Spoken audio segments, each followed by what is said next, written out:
Friends नमस्कार। Media screen 2.0 में आप सभी का सदा अभिनंदन रहा है और रहेगा भी। तो आज मैं मीडिया स्क्रीन 2.0 पे रोशनी में लेकर आ चुकी है बीएड से संबंधित वीवीआई क्वेश्चन, जिसमें आप लोगों को फर्स्ट ईयर की तैयारी कराई जा रही है। जो भी बच्चे बीएड की तैयारी कर रहे हैं वो भी आपका सेशन 25 से 27 है, और आप बिहार के ही यूनिवर्सिटी से अगर आप पढ़ रहे हैं, बीएड कर रहे हैं, तो आप लोगों के लिए बहुत ही सही तरीका, आप लोगों को सही वीडियो आप लोगों के पास पहुंच चुका है। एकदम बढ़िया तरीके से आप लोगों को मैं बीएड के हर एक टॉपिक को समझाऊंगी, हर एक बातें को बतलाऊंगी, और जिसकी आप लोगों की बहुत भी ज़रूरत होगी और नहीं भी ज़रूरत है ना, वो भी बातें मैं आप लोगों के सामने शेयर करूंगी। चलिए, मैं क्योंकि बीडीआर अकेडमी 2.0 पे आप लोगों को फ्री में जो भी बातें बतला रही है, फ्री में बतला रही है। यहाँ पे आप लोगों को कोई सोल्यूशन का एक भी रुपया नहीं लिया जा रहा है। तो चलिए, आप लोग क्या करें, क्लास को लाइक कर दीजिए, क्लास को शेयर कर दीजिए, और जाके बेल आइकन दबा के आप लोग प्रेस कीजिए और सब्सक्राइब बटन को दबा दीजिएगा, ताकि क्या हो, नोटिफिकेशन जो भी हो आप लोगों के पास पहुंचती रहे। अगर ज़्यादा जानकारी चाहते हैं तो आप लोगों को हमारा टेलीग्राम ज्वाइन कर लीजिएगा, ताकि आप लोगों को नीचे जाके पीडीआर स्क्रीन 2.0 पे टेलीग्राम में मिल जाएगा, जिसमें रोशनी मैम आप लोगों को खुद जो भी बातें हैं, जो भी समस्याएं है वहाँ पे समाधान करके देगी। चलिए, आज हम लोग पढ़ने वाले हैं ड्रामा आर्ट इन एजुकेशन। आप लोगों को कल से क्या पढ़ाया जाएगा, अगला जो सब्जेक्ट होगा वो पढ़ाया जाएगा। चलिए, आप लोगों का आज क्लास 10 होने वाला है, और क्वेश्चन क्या रहने वाले हैं, तो क्वेश्चन आप लोगों का रहने वाला है, नाटक में विभिन्न शैलियों पर प्रकाश डालें। तो क्या करना है, नाटक के विभिन्न शैलियों जो होते हैं उस पर क्या करना है, प्रकाश डालना है। तो आप लोग कृपया क्लास को फॉलो कर दीजिए, क्लास को लाइक कर दीजिए, क्लास को शेयर कर दीजिए। चलिए, अब हम लोग पढ़ते हैं क्या, शैली का अर्थ है कथ्य में भाषण प्रस्तुत करने का ढंग अथवा बात कहने का ढंग। तो अपने नाटक में कौन कौन सी शैली प्रदान करना चाहेंगे, यह आपकी पसंद और कथ्य आवश्यकता पर क्या करता है, तो निर्भर करता है। अब आप लोगों की जो भी राय हो आप अपने तरीका से व्यक्त करते हैं। अगर आप लोग किसी भी क्वेश्चन का आंसर लिखते हैं तो हर बच्चे हर तरीके से लिखते हैं। ऐसा नहीं कि जैसा मैं लिखूंगी वैसा ही आप लोग लिखेंगे। तो हर चीज का लिखने का अलग ढंग होता है, अलग अनुभव होता है, अलग तरीका होता है। यही आप लोगों को अगर बातें हम बतलाते हैं, जिसमें क्या करना है, सबसे पहले हम लोग बात करने वाले हैं यहाँ पे आप लोगों के सामने। पहला जो स्थिति है, नाटक शैली के निम्नलिखित में से भागों में विभाजित किया दिया गया है, जिसमें पहला है व्यंग्यात्मक शैली। कथन का व्यंग्यात्मक ढंग से व्यंग्य किसी भी बात को कहने बहुत ही प्रभावपूर्ण तरीका होता है, और इसे बात करने का तीखे चुभते हुए शब्द जो कहा जाता है, ताकि बहुत ही प्रभाव जो स्थिति होती है वो प्रथा व्यक्ति पर व्यंग किया जाता है, और वह पूरी तरह उजागर हो जाए और लोगों को महसूस हो सके कि सुधार की नितांत आवश्यकता है। जिससे क्या होती है, तो सामाजिक बुराइयों के सुधार के रूप में अक्सर इस शैली के सार्थक प्रयोग नाटककार करते रहे, और पश्चिम के ईश्वर ब्रांड शो आदि के नाटकों में इसे देखा जा सकता है। और हिंदी के नाटक से आरंभ से ही क्या की जाती है, सामाजिक कमजोरियों और बुराइयों को सुधार करने के उपाय के रूप में व्यंग्यात्मक शैली को अपनाया जाता है। इसी को हम लोग क्या कहेंगे, व्यंग्यात्मक शैली, जिसमें हम लोगों को आगे पढ़नी है। भारत युग के अधिकांश नाटक में इसका उपयोग शुरू हुआ है और समसामयिक नाटक तक होता है चला आ रहा है। जिससे क्या होती है, तो अपने समय और समाज की विभिन्न प्रकार के प्रश्न, अपनी ही समस्याओं को अपने व्यंग्य माध्यम से उजागर कर सकते हैं। और ध्यान रहे कि समस्याएं की गहराई छूने का प्रयास किया जाए और उसके विभिन्न पहलुओं को व्यंग्यात्मक ढंग से उद्घाटित किया जाए। जिसमें हम लोग जान चुके हैं व्यंग्यात्मक शैली क्या होती है। दूसरे हम लोग जानेंगे प्रतीकात्मक शैली क्या होती है। जो नाटक जब कथ्य को सीधा प्रस्तुत न करके प्रतीकों के माध्यम से प्रस्तुत करते हैं, तो वह प्रतीकता शैली कहलाते हैं। जिससे प्रतीकों के इस्तेमाल के विभिन्न स्तरों पर किया जाता है। जैसे नाटक का नाम भारत दुर्दशा, अंधेरी नगरी, मादा कैंकेट्स, लहरों की राजहंस, बकरी, गिनती की दीवारें, रीढ़ की हड्डी आदि जैसे। पात्रों का नाम भी है भारत भाग्य, भारत दुर्धर्म, रोग, आलस्य, मंदिरा, सतनाश, फौजदार, कामनाएं, लालसा आदि। विषय वस्तु के स्तर पर हम लोग बात कर ले, जैसे भारतेंदु के भारत दुर्दशाएं, जयशंकर प्रसाद के कामनाएं। प्रतीकात्मक शैली का उपयोग करते समय ध्यान रखना जरूरी है कि प्रतीक जो प्रयोग होते हैं वो सार्थक रूप और असंगत ढंग से ही तथा प्रतीकताओं के दर्शाए को सहज रूप से संप्रेषित हो जाते हैं, और यदि ऐसा न हुआ तो उद्देश्य विफल हो जाएंगे। जहां तक की बात प्रतीक की चयन करने का सवाल है, तब मैं आप लोगों को बता दूं कि आप लोगों ने क्या किया, अभी तक क्लास को लाइक नहीं किया, क्लास को शेयर नहीं किया, क्लास को क्या कमेंट नहीं किए कि आप कौन से यूनिवर्सिटी से आप लोग हमारे वीडियो को देख रहे हैं। चलिए अब हम लोग आगे बढ़ते हैं। आप लोग तब तक ये तीनों काम करके रखिए।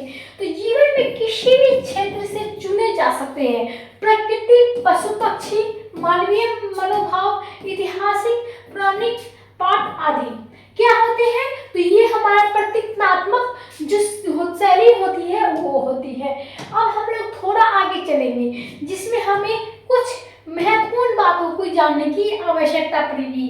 चलिए अब हम लोग क्या है, तो अब हम लोग चले आए हैं तीसरे विभाजित पे, यानी निम्नलिखित में से तीसरी बात क्या है, हास्य व्यंग मिश्रित शैली, जिसे हास्यप्रद रचनाओं के मनोरंजन का भी महत्वपूर्ण माध्यम होता है, और हास्य में व्यंग का समावेश अक्सर होता है, इसीलिए उसका असर गहरा और रोचक बन जाता है।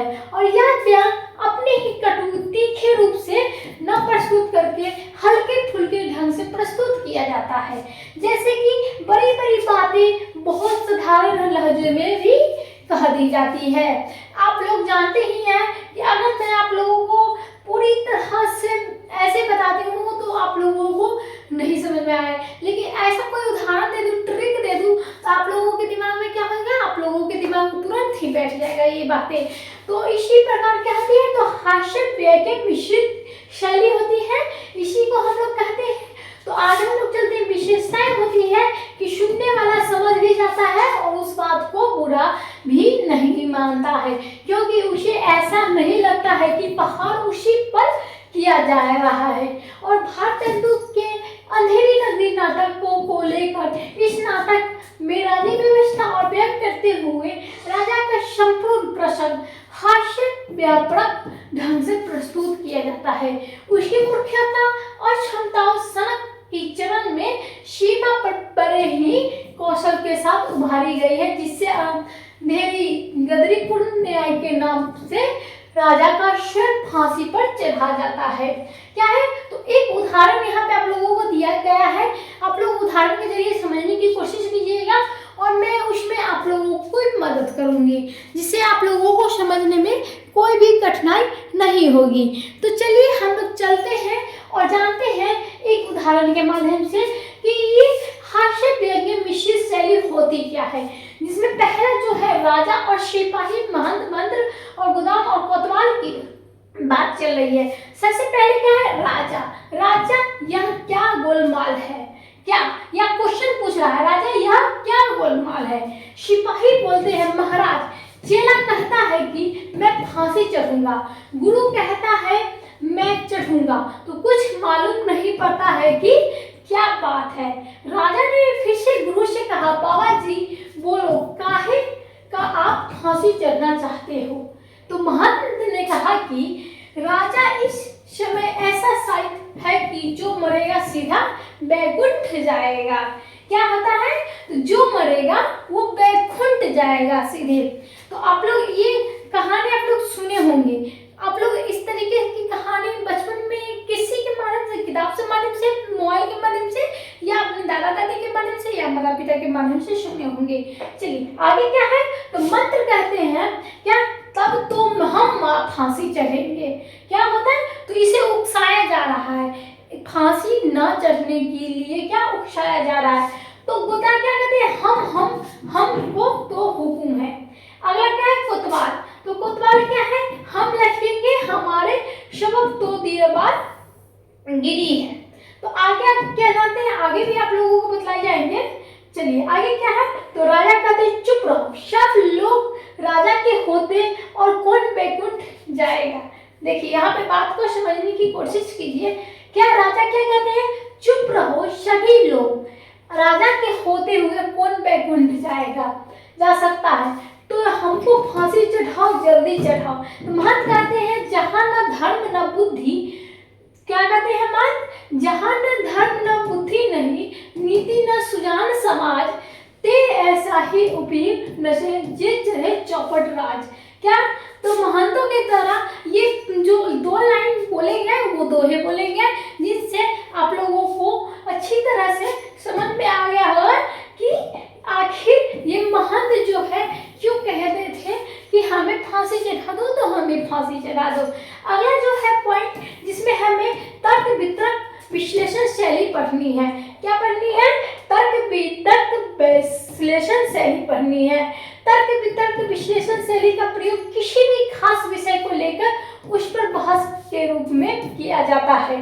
जैसे प्रसाद के एक घुट नाटक से प्रेम और आनंद को लेकर बहस, या लक्ष्मी नारायण मिश्र के समस्या नाटक राक्षस की मंदिर और सिंदूर की होली, सन्यासी आदि जैसे बुद्धिवादी विश्लेषण किया गया है, जिसमें शैली के विषयों में यह बंदिश नहीं है कि आप कोई एक शैली चुन लें और उसका हर एक कदम पर निर्वहन करें।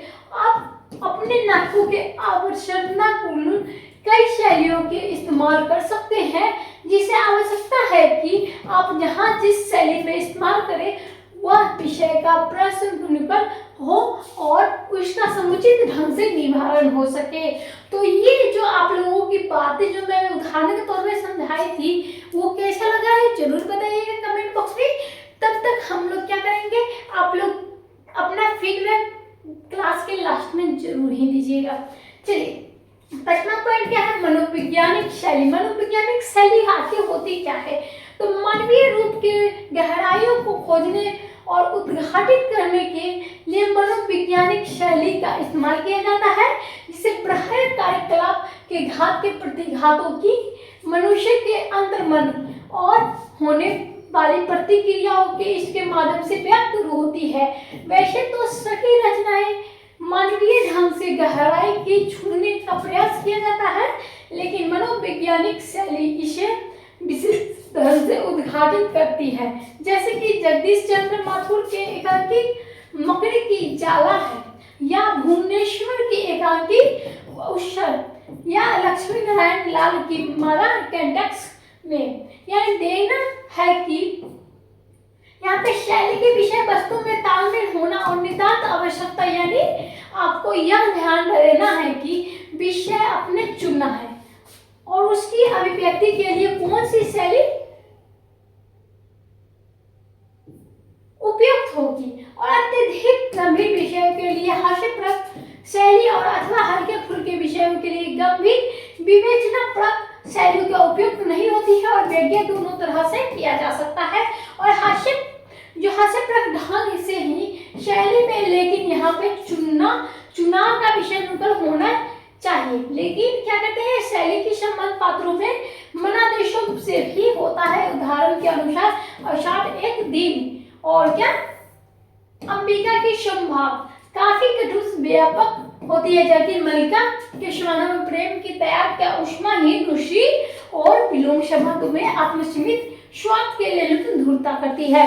तो आप लोगों ने बढ़िया तरीके से समझ गए होंगे कि आज का आप लोगों का जो क्लास था बहुत ही इंटरटेनमेंट था और बहुत ही बढ़िया था। तो इसके माध्यम से आप लोग नाटक के विभिन्न शैलियों को भी समझ गए, प्रकाश भी आप लोगों को किस प्रकार से लिखनी है। अगर आएगा क्वेश्चन तो आप लोग इसी प्रकार से लिखिएगा। तब तक धन्यवाद।